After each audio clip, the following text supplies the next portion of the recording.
Hello, Women's Business Report. My name is Carolyn Howe. I'm the director and host of Sterling Women of Washington, D.C., and we're here at Clyde's Gallery Place for our monthly women's luncheon to listen to Angela Franco. She is the president and CEO of the Greater Washington Hispanic Chamber of Commerce. Let's peek in on Angela and see what she has to say. Well, good afternoon. I'm very excited to be here this morning. I want to share with you a little bit about my journey and how I ended up at the Greater Washington Hispanic Chamber of Commerce, and more than what I have done, what that have meant for my life. Because I think that at the end, everything that comes to your life comes for a reason. So I was born in Berkeley, California. My parents are Colombian, and my dad was doing a PhD in education at University of Berkeley. And I was the only out of my 6 siblings that was born in the United States. So that was for a reason, because I ended up here. I mean, everybody is living somewhere else, but it was for me to be here. And then I grew up in Colombia in a very warm, protected family. We still, to this day, we're very close. My father is an educator, and he has dedicated his life to help people. And my mother is a journalist, and she was the manager of the Jesuit magazine in Colombia. So basically, I grew up with a very warm family and around the Jesuit community. That if you have been around them, they have a warmth about them, and they're wise. Like the Pope now, they're wise. They have, it is something that is just so unique that I was so blessed to grow up in. And then I went to school. And when I was 6 years old, I've never shared this before, but I thought today was a good time to share. I had a very bad accident when I was 6, almost 7 years old, and a big truck hit me. And it hit me. I was leaving I left the school bus, and I just crossed the street. I looked on both sides, and there were no cars. And the next thing I know is that a big truck hit me. And for whatever reason, it threw me to the other side of the street. And there was grass there. And I always believed that are the angels that picked me up and throw me to the other side and gave me another opportunity to live. So it was the first thing that happened to me. And you'd never realize when you're in a circumstance like that, but that's another opportunity that life gives you to do something with your life. And it happens when you're young, when you're middle-aged, when you're older, and sometimes it's not a life-death experience, but sometimes it's a breakup or something that really sits you down and says, okay, what are you going to do with your life? And then when I was 30, I was in Colombia. I was living there. I moved here when I was 32. It was 13 years ago. So I'm 45. Don't count. Everybody was like, she's 32 plus 13. Anyway. So I am 45 now, but when I was 30, I was living in Colombia, and I went out with my boyfriend for dinner, my boyfriend at that time, and when we came back, another car intercepted ours, and 3 guys with 3 guns left their cars and took us on their car for hours. So at that time, I was very much at peace. When you're under those circumstances, you really know who you are, because when you're in those circumstances, they're more scared than you are. And you know what? At the end of the day, it's every day that we live. It's not, it's every day. So anyway, I went to a non-American school. It was an American school, nuns, only girls. So it's very traditional. So for me, to liberate a little bit from that traditional has been a little challenging, but I'm making progress every day. And then I went to university. I did business administration. And then I graduated from a university when I was 21. And then I started working. And when I was 24, I started asking myself who I was, what I wanted to do. Because you can be a genius, but if you don't have yourself together inside, nothing is going to happen. And you're always going to go back and forth without a north.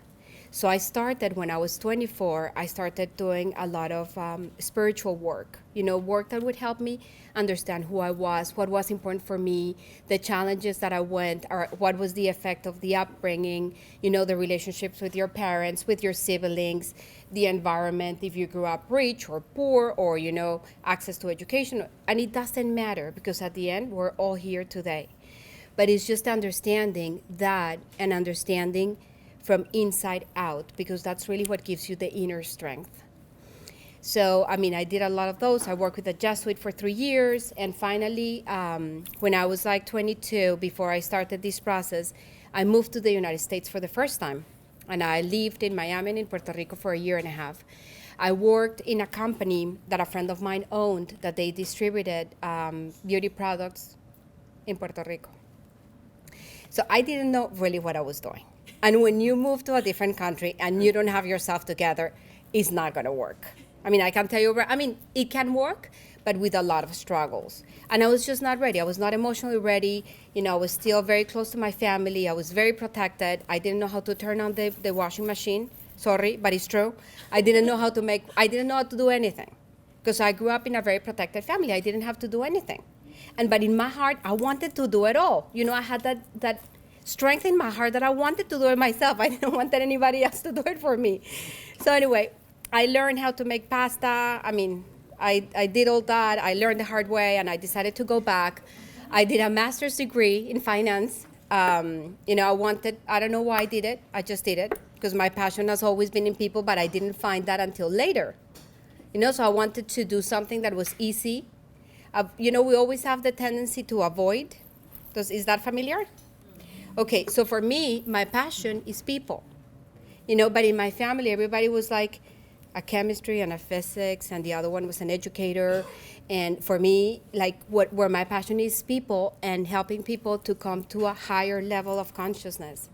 And that's what I'm in this world for. So, you know, I couldn't put it in words then. It takes some work to get there.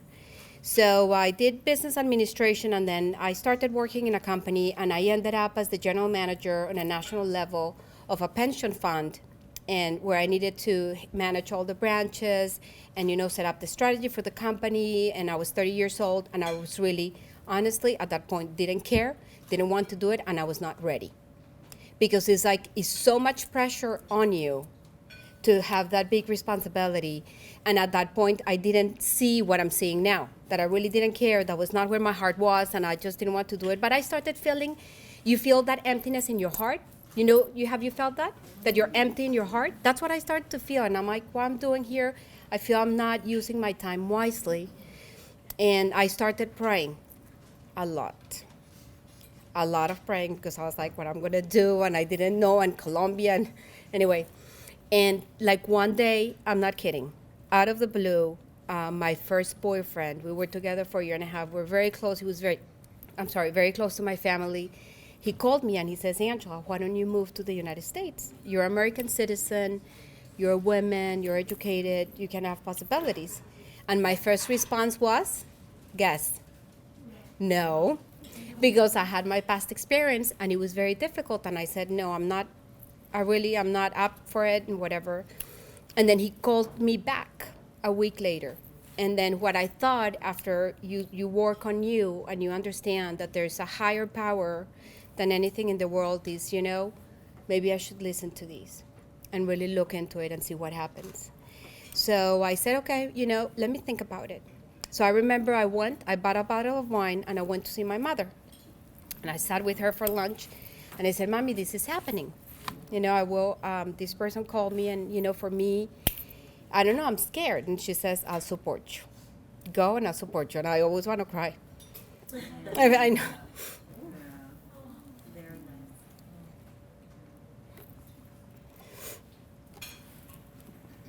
nice. Anyway, it's a very difficult transition.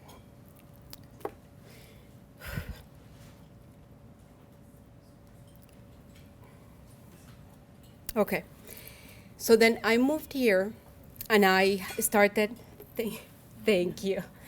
So anyway, but it's not a bad feeling, it's a great feeling, because it's like, those are moments that are difficult where you make transitions, but it's always for the best. So when I moved here, my brother was an ambassador on the site for United Nations, and look how these things happen, okay? So I didn't know anybody. I moved at the house of my friend that asked me, and he says, well, you can stay here. And I thought it was going to be like for free. Well, he started charging me since the day I got out of So no way. And I think he was dating this girl. And he was like, well, I'm not sure. And I'm like, you have to marry her because nobody else is going to keep up with you. So anyway, they finally got married. And I was able to stay with him for 4 months. And really looking, I was like, okay. I started doing taking some English classes in the morning. And my brother referred me. Well, my brother had a very good friend that was an attorney. And he was married to a woman from Puerto Rico. There's somebody here from Puerto Rico that I met. Right? Where are you? Okay. So she was the niece of Jose Serrano's assistant. So she said, anything you need, you call my aunt. And I said, okay, I'll call your aunt. But my ego, when you come to this ego that is like, oh, nobody's going to help you and whatever. Well, I called her and she helped me. And she referred my resume to the United States Hispanic Chamber of Commerce Foundation. And I started that from scratch. I started that as an intern. But I started building my network since that moment. And the bottom line is when you're building a network, it's about people. It's not about anything else.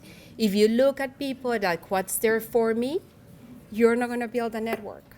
And it doesn't matter. I started as an intern. There's people there that help me and listen to me. And you know what's happening now? I'm giving back.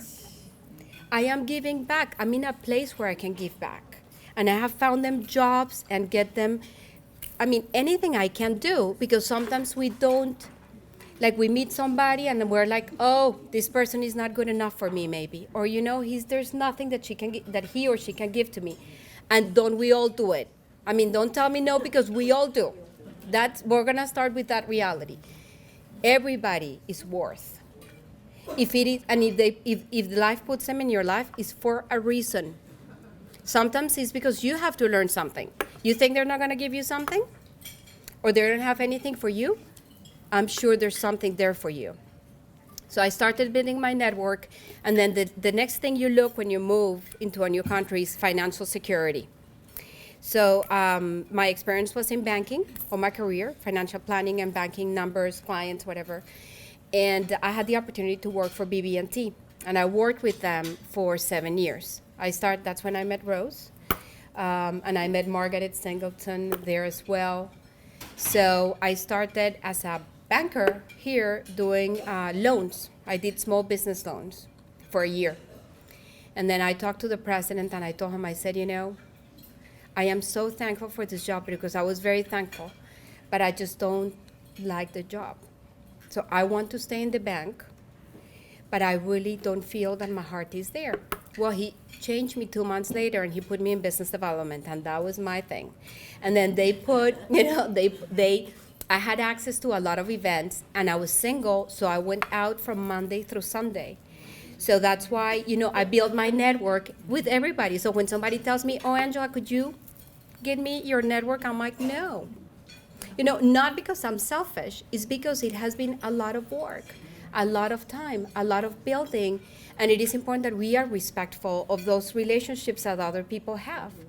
And there's always a two-way street. You want me to meet somebody, okay. And then it's good, what can I do for you? It's not only about me, it's what can I do for you?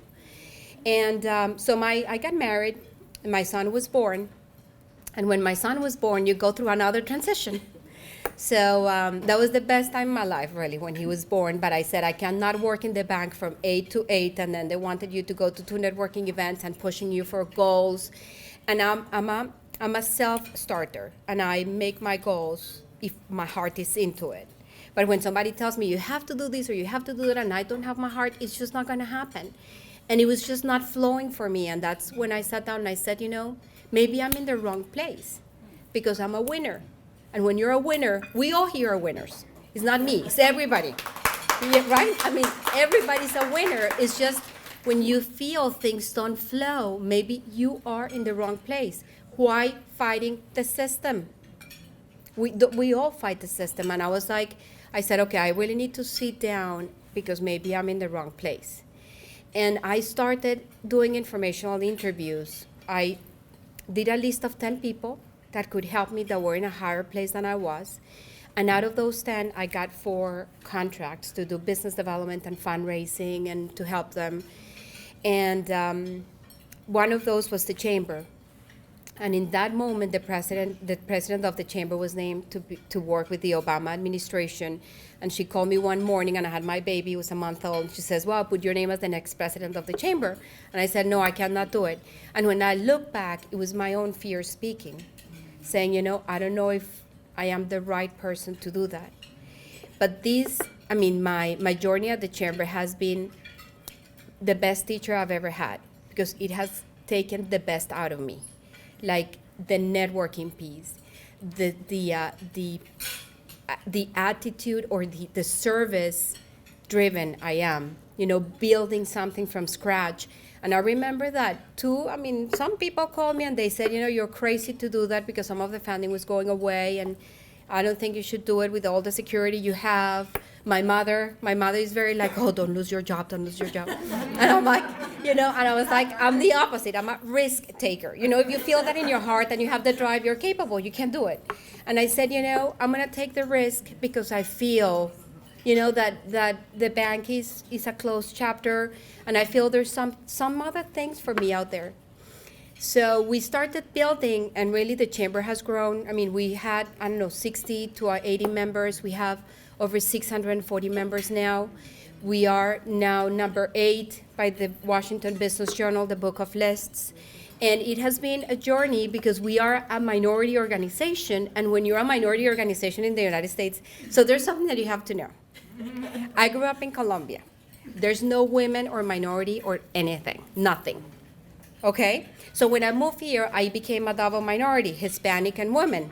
So what I've done is that I've taken it for my advantage. So I never think about, oh, I'm Hispanic, oh, now I'm sometimes the only Hispanic woman in a board. And what an opportunity that is. It is an amazing opportunity. When we're women and minorities and you're the first one here, the first one there, you can not only open doors for you, but you can open doors for other people.